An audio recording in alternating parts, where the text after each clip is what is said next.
All right.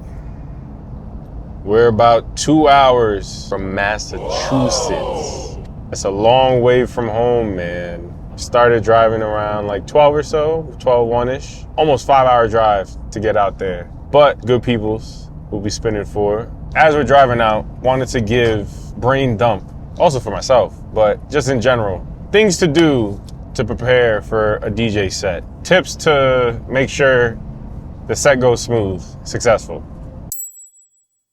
First tip, understand your audience. So these people that reached out, they were a part of a dance collective who had come down to New York in a previous event, a previous like dance hip hop freestyle battle.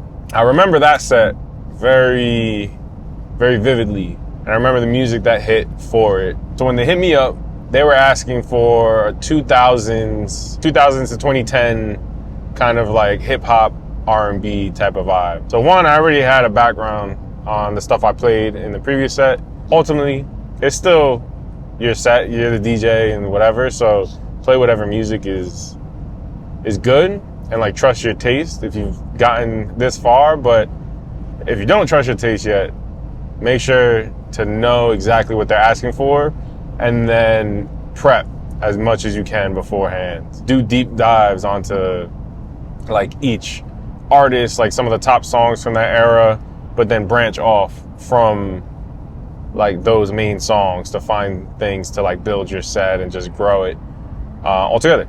But ultimately, it's like if somebody's coming out and asking you to DJ for something, then they hopefully trust your sound and your taste already. So, pretty late.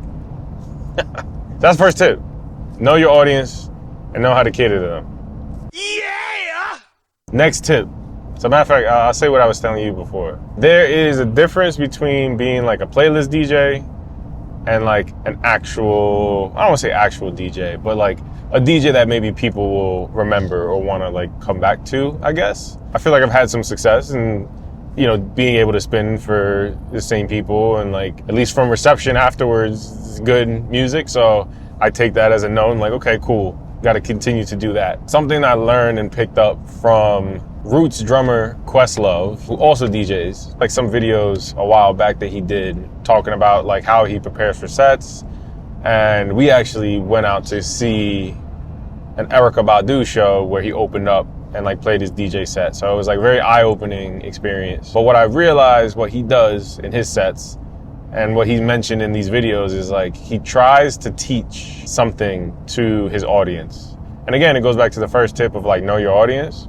Like if they're there for a party, you want to play the party hits, but still use your taste and try and teach something to them, whether that be a sample that's pulled in a song. Maybe you play that sample first and then you like transition into the actual main song, or you're playing these like deep cuts that are adding to the experience of the people who are there to party, to vibe. It's like, oh yeah, I like these songs, but there's something I would never hear in a normal party vibe, but it still fits within the sound, the world that you're building within the set. Maybe that's works for you, and I don't know if that's worked for me so far, but like find your thing to like make sure that you're catering to the audience, but still bringing them value in some way outside of just playing good music. You want to teach them and have them learn about the world, the music, just like the history. It's like a history lesson. Plug.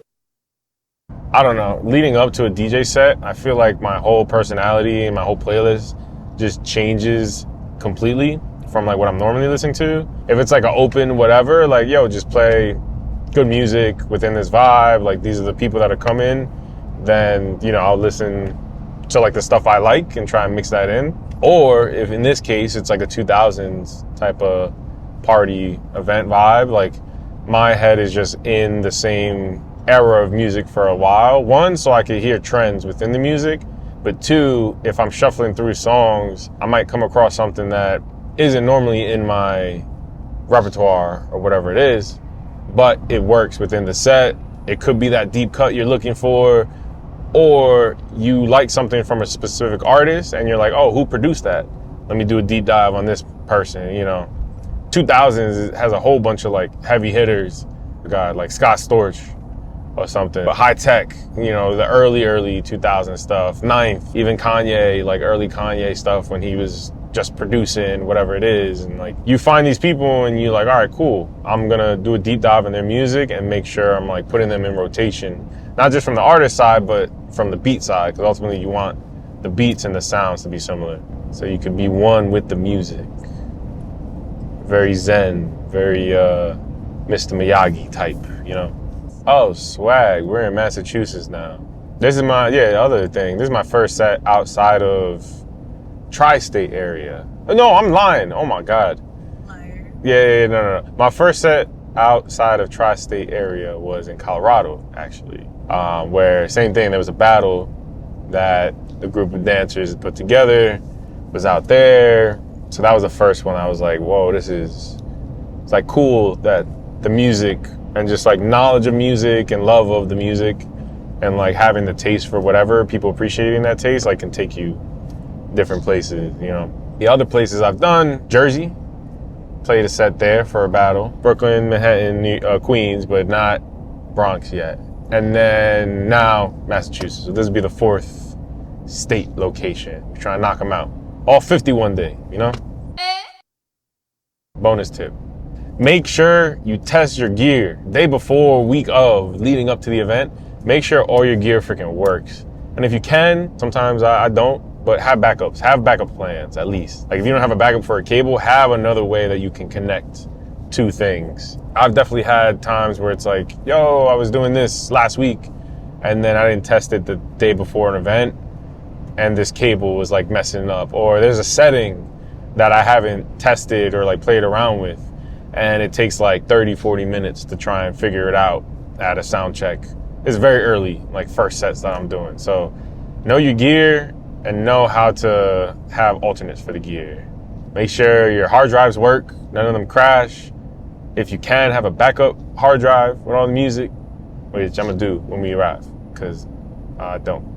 If you're gonna show up and like there's gonna be decks there, you know, make sure you know what you're gonna be playing on and know the gear there, that you're comfortable with it. Most of the time I'm bringing my own decks because I'm mobile. I have everything but speakers to kind of use and connect to. Yeah, man, I don't know. If I'm a beginner, how do I start? If you're a beginner, I'll talk about how I started, really. I just bought a deck and then just started spinning. YouTube University, I guess. Like I understood before I was even like really doing it, how to like beat match. And I was watching DJ sets. You have like the house, it's like a house party type of DJ set. You're seeing how people transition and do whatever. Boiler rooms, like I remember the old Kenny Beats boiler room. Interesting to see how a producer standpoint would be cutting up beats, because not everything is like a pure transition like it is in EDM. You know, when it's hip hop, you have a little more leeway. But the best way is to like get your hand on some decks, buy it secondhand if you need to. There's a bunch of apps now too where you can really be transitioning like on your phone. You can watch a lot of people who are doing it.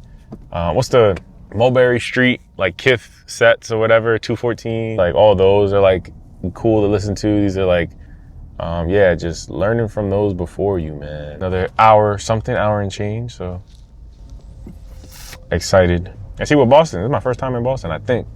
This is Boston. What the hell? Ain't nothing here. All right, I gotta exit. Hold on. Let's go. Test 1 2. All right, it's 8:30. Give a view of the setup we have. The setup, you gotta pan to the setup, Oh, wow. Ooh. So, yeah, I think we timed everything well. 30 minutes to the start, so I'll probably cue up some music.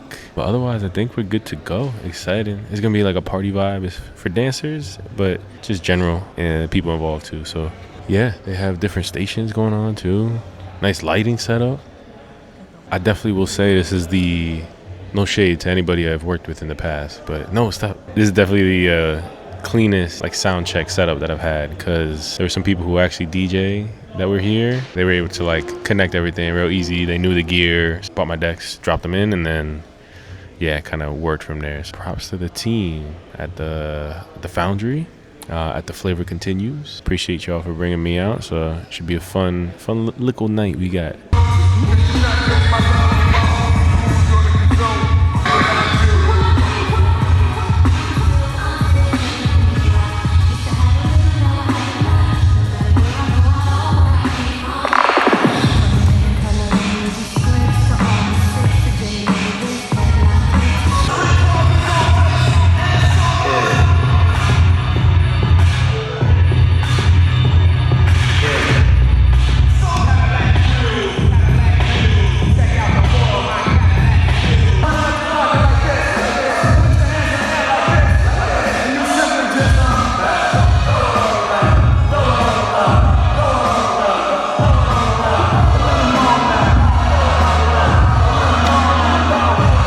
All right, y'all, it's Editing Justin here, showing some of the clips from the night, me vibing out, and the crowd and stuff. Yeah, this is very early on in the set, so as we went on, not as many clips because I started to lock in, but yeah, you see people moving. It's a good vibe all around. I think as everyone was bringing energy from the music, I started to play a little stronger too and feed off of them. I think all the sets are kind of like that. You got to watch the crowd, see how they're feeling, and yeah, it just makes you energized to keep playing some good stuff. So if you're interested in listening to the full set, I have it linked in the description, and yeah, you could hear the full 4-hour set, what I played. So back to video, Justin. Action.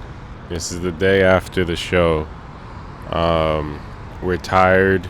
We just got out of hotel basic training egg breakfast. The coffee was good. That's all that matters. We're about to make the trip back. Reflections on last night. Good vibes. I think this is the smoothest setup that I was able to do. So shout out to the team at The Flavor Continues. I'll tag them along with this. Reflections on me and my setup and how I felt. I definitely think could have been more prepared. I think I was prepared enough, but for me, that's never enough. So getting more music in the loop and in the rotation ready to use, but overall with what we had, I think it was a good transition flow throughout the night. So 3 hours drive back, hopefully get back by the afternoon, back to NYC, and yeah, I'm gonna kiss the ground because I miss it already. Shout out to La Quinta Brunson Hotel for holding us down for the night. What else should I say? All right, guys, go ahead and like, subscribe. I'll see y'all on the next one. Short little video, short little vlog type of thing, taking you along for the ride. So hopefully there's more to come. See you at the next one. Deuces. No, don't get in my boogers, bro. What the hell? Hey, yo. O head, wag finger.